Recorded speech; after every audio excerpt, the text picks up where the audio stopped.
This is Amateur Homestead here. I told you guys I would show you a build on our custom 5-gallon waterers we use for our ducks and chickens. Now, this is a long process. You better buckle down because it's going to be about the most difficult build you've done in probably at least a year. Have a 5-gallon bucket. Cheap plug for Walmart, I guess. Actually, they were cheaper at Walmart by a couple cents. One of these type of lids. You need to get, these would be like the saucer that goes under your pot. This one's a plastic one. You need to make sure that that would be larger by a couple inches, you know, maybe about an inch all the way around. You want it larger. And you got to make sure it's got deep enough so when you put your bucket in that, you know, there's going to be, how would you explain that? You got to make sure the bucket actually sits, you know, a good inch or two down into it. So, for this build, you will take your drill. This is a 3/8 inch drill bit. You're going to want to make sure that you drill, if you drew a perfectly level line across, you want to make sure you're below that line. You do not want your hole above the edge of this. You actually want it below the edge. Because if your hole's above the edge, the water will keep coming out and draining out. So actually, the edge of this lines up with about this ridge on the bucket. This big lip here. So I just know I got to stay below that. So take your drill below your mark. You know, you drill below this ridge. I'll start here. All right, and now we are done. What you do is you fill her up with water. Clean her out a little bit. Fill her up with water.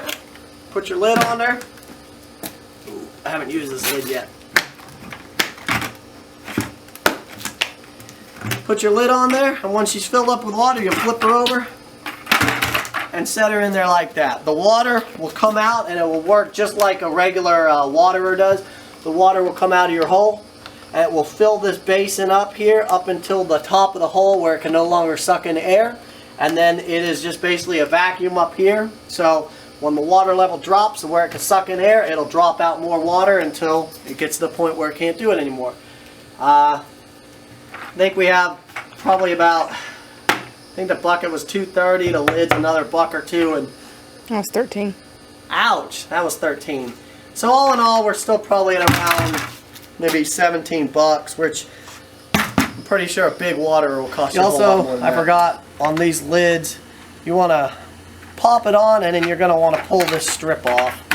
That way you could keep popping it on and off. And then when you're ready to open it up to fill it back up, you just grab one of these tabs at a time and go around her like that. Yep. Alright. Fill it full of water. Put your lid on it.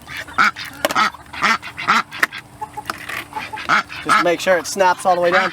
Also notice that when you do drill the hole, it's going to be like right above, you know, just a little bit above or below the lip of the, I don't know if you see that, about a finger space below. You got to make sure it'll flow out.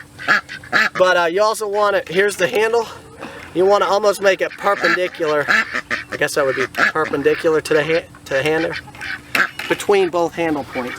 And the reason you do that is so when you grab your handle, grab your bucket, that's how you do it. Just flip it in there. And it'll just kind of slowly fill. You'll see it start gulping. Yeah, it'll kind of slowly trickle out, and it'll fill that whole thing up over time. And it'll eventually look like,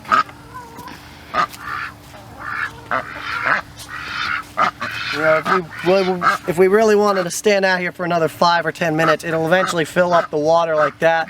This whole thing's still full of water. It's probably down to here, so.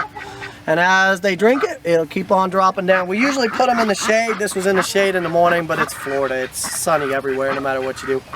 That's about it.